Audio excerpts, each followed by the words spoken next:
Deməli, Cəlal müəllim, Tahir müəllim yəqin ki, çox təvazökar insandır. Bu boyda söhbətdən öz qəhrəmanlıqları, öz döyüş yolu haqqında danışmadı. Ümumi şəkildə ordumuzun qəhrəmanlıqlarını falan danışdı. Əlbəttə, biz burayı özümüzü tərləməyə çıxmamışıq ki, ona görə. İstəyərdim ki, siz onun əvəzinə həm də öz... Deməli, siz Tahir müəllim əsgəri olmuşsunuz, bir yerdə xidmət eləmişsiniz, 2-ci Qarabağ müharibəsində.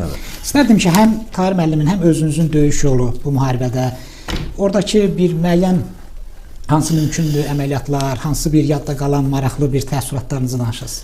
Maraqlı çox, yadda qalası çox fikirlərimiz olub, çox bir yollarımız olub. O qədərdir ki, hansından başlayasan. Sadəcə biz Tahir müəllimi niyə çox istəyirdik? Tahir müəllim ömrü boyu deməyib ki, rəli. Tahir müəllim deyib, arxamca. Arxamca. Tahir müəllim həmişə bu sözü eşitmişik. Həmişə də dəstəyimiz Tahir müəllimə duamız olub ki, Tahir müəllim, qabaqdasan, biz sənin arxandayıq, əsgərlər kimi, əsgərin. Tahir müəllim çox gözəl insandır. Tahir müəllim bizim çox gözəl komandirimiz olub. Çox ağır yollar dəf etmişik. Bir vaxtı Tahir müəllim, hamımız mühasirəyə düşən vaxtlarımız olub. Tahir müəllim oradan elə bir yönəlib ki, 10 nəfər özünə götürüb, elə bir fikri özünə çəkib ki, biz azad qalmışıq orada. Tahir müəllim bizdən aralanıb götürüb aparıb, o düşmənlərimizi öz üzərinə çəkib. Elə bir dövrlərimizdə yaşamışıq. Tahir müəllim haqqında nə qədər danışsam da azdır. Tahir müəllim... Əsas maraqlı əməliyyatlarınız hansı zonalarda oldu, hansı tərəfdə oldu? Bizim maraqlı əməliyyatlar Qubadlı istiqamətində maraqlı əməliyyatlarımız olub. Çünki Qubadlı 24-dən 25-nə keçən gecə alınıb. Dağlıq bir zona. Allah Şükür Həmidovun məkanın cənnət eləsin. Şükür Həmidov həmən günü şəhidlik zirvəsinə uzalmışdı. Biz ora daxil olduq. Və mən 68 nəfər xüsusi təyinatlı qazilər taburuydu. Və bu tabur xüsusi təyinatlı birbaşa komandanı mən alırdım. Allah canı sağ eləsin. Bizim qəhrəman döyüşçümüz generalımız Mais Bəxudarov və general-leytinat o dövrdə Kərim Vəliyev, indiki general-polkovnikdir. Mais Bəxudarov da general-leytinatdır. Allah onları Azərbaycan xalqının üstünə həsr etməsin. Bu tapşırıqları onlardan alırdıq. Və mən xüsusi tapşırıqları yerinə getirdim. Cəlal müəllim və qeyd etdim. İlk tapşırığım Qubadlı alınan günü xanlıq alınmışdı, Qubadlı qalırdı. Xanlıqla Qubadlının arasında 30 kilometr fərq var. Və biz o tapşırığı yerinə yetirməsi üçün Qubadlının Qarağat kəndindən Yazıq üzünə qalxıb və oradan əks istiqamətə Güləbird, Kalidor istiqamətinin yönəlməli idi. Məqsəd o idi ki, Qubadlı 24-dən 25-nə gecə Çay qırağı və dağ istiqamətindən Laçın istiqamətində və Çay qırağı Bəkudar çay istiqamətində Qubadlının alınmasına bağlı əməliyyat hazırlanmışdır. Həmən əməliyyatda mənim tapşırığım demək ki, Kalidor istiqamətində Qubadlıya gələn gücün qarşısını almaq. Çünki Kalidorda Ruslar otururdu. Sülh naminə qoşunlar sayılırdılar da güya. Və orada dron işləmirdi. Ora qaçan hərbiçilər və oradan gələn köməyin qarşısını avtomat, qranatomet və qranat tipli silahlarla manevçilik törətməkdir. Üstəlik ağır texnikada tətbiq edilən çox çətin bir əməliyyatıdır. Çünki əməliyyat niyə çətin idi?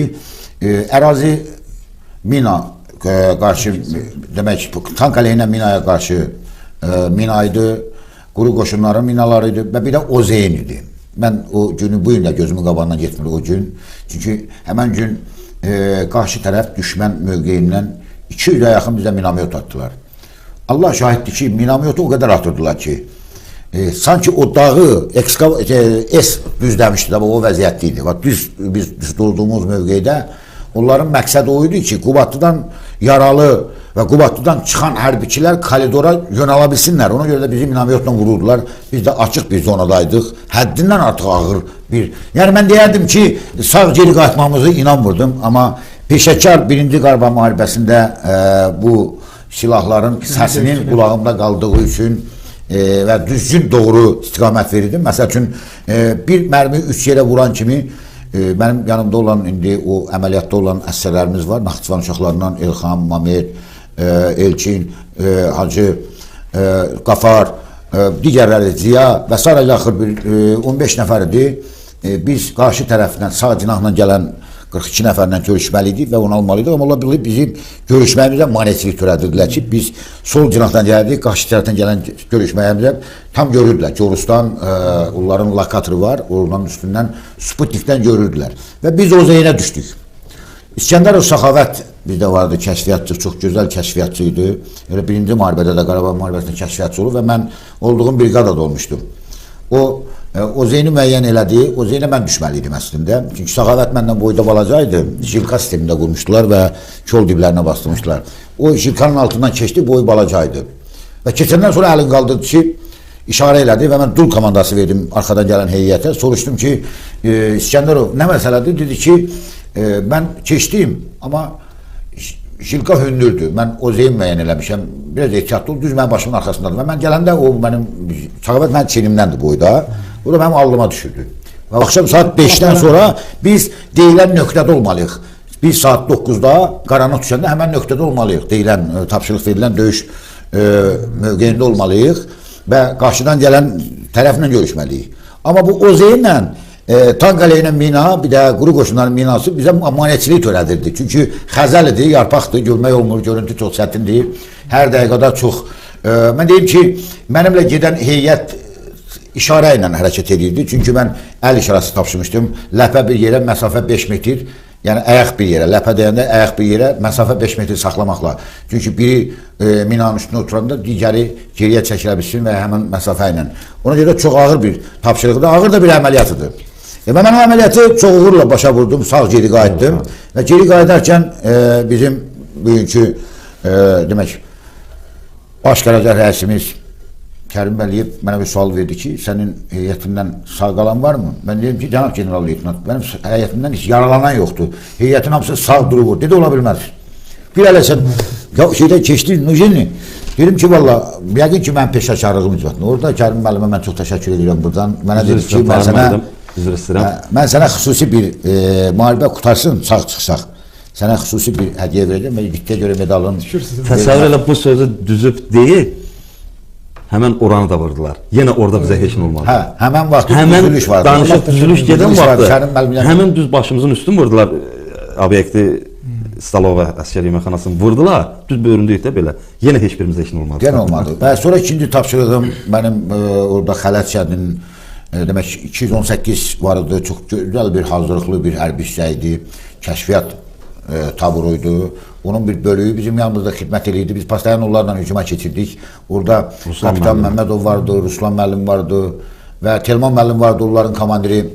İndi Naxçıvan Muxtar Respublikasında hazırki vəziyyətdə zam korpuslu polkovnikdir. Mən onları da buradan salamlayıram və onların heyətini salamlayıram. Onlar bizimlə bir yerdə daimi Corus Kafansiyan dağlarında Laçından tutmuş Zəncilan istiqamətinə qədər o dağlarda, döyüşlərdə bizimlə bir yerdə bir döyüşdə olublar və bir qabdan da yemək yeyirdik. Bəzən orada başqa bir amillər də olurdu. Biz patrol qoyduq gecələr. Çox çətin bir dövrdü. O Xələt postunun alınmasında mən xatırlayıram, Xələt alınmalıydı. Xələt strateji mövqe idi. Yəni Xələt istiqamətinə qalxıb üzü düşmənə artıq 1 kilometr qalırdı. Xələtdən sonra 1 kilometr düşmənidir. Şəhərdir, böyük şəhərdir, Kafan şəhəri idi. Yəni Xələti aldıqdan sonra 1 kilometr bizim qabağımızdan sonra qabaq böyük bir Ermənistan şəhəri idi, Kafan şəhəri idi. Və Xələt 7 gün mən saxlamalıydım, tapşırığı belə almışdım. Burada müəyyən şeyləri açıqlamıram mən və saxladıq da onu. Məndə bir gecə görüntüsü vardı, bunu ermənidən götürülmüşdü. Mən o gecə görüntüsü ilə Allah şahid səhərə kimi yatmırdım. Gözüm qapananda nəyi yadıma düşürdü? Komandanın mənə verdiyi bir göstəriş vardı ki, əgər post getsə, sən öz əsərləri gülləliysən, mən də sən gülləliyəcəm. Yadıma düşürdü. Çox ağır bir yerdi, qabağım meşəydi. 33 nəfər bizidik. Hətta 33 nəfər bizidik. 1700 nəfər. İndi yəqin ki, buradan İlkin müəllim məni eşidir, 218-in kəşfiyyatçısı daha dəqiq məlumatını çıxartmışdı. Çünki İlkin müəllim 4-cü gün biz oranı saxlamışdıq. 4-cü gün İlkin müəllim 2 nəfərindən getdilər kəşfiyyata. Qayıtdı, mən dedi ki, neçə nəfərsi? Dedim, 33 nəfər. Dedi, bilirsənmi qabağında 1700 nəfər erməni var. Erməni işğalçılar meşənin içində. Dedim, bilirəm İlkin müəllim. Mən onu heyətə demirəm. Mövqey təpədə yox qurmurdum mən. Təpənin əks istiqamətində aypara şəklində post qururdum həmişə. Aypara şəklində və o pilamyotu qoyurduq ortaya. Bir gün bu pilamyotun dəyişdim bir gün. Onu verdim başqa mövqeyə, ikinci pilamyota. Bir nəfər çağırdım. Dedim ki, pilamyot ota bilirsən, dedi, komandir. Yox, istifadə etməmişəm. Bizdə çox gözəl bir yaxın qardaş vardı, Rəsul. Dedim ki, Rəsul gəl bunu öyrət. Dedim, bax bunu əslə belə qaldırırsan, sepi qoydun oraya, bağladın, zaraşt elədin. Dedi, sonra neyim? Dedim ki, qabaqda nə qaraltı yoxsa bularsan. O da Qarabağ Madiyyə komutan, bəlkə bizimkiləri gedib ora. Dedim, sən vur, mən sonra cavab verəcəm. Bax, belə bir mövqe idi. Səhərə kimi mən o Xələtiyanın 7 gün saxlanmasında 7 gün səhərə kimi yatmadım. Ancaq o gecə görüntü ilə onların sərhədlərini gözləyirdim və təpənin kəlləsini gözləyirdim ki, hücuma keçirdilər. Əlbəttə bizim bir dənə avtomatımız vardı. Döyüş texnikası yox, bir şey yox, tank yox, top yox. Granatomet da yox deyək sonra. Bir dənə bizdə 2 pulemyotdur, bir də avtomatıdır. Bir də granatlardır. Başqa heç şey yoxdur. Yəni dağ döyüşüdür də, yağ döyüşüdür. Ona aparmaq çətin idi.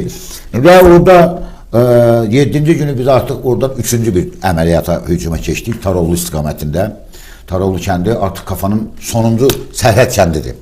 Və Tarovluda elə Tarovlunun içinə girməmiş müharibə elan oldu ki, müharibə qutardı.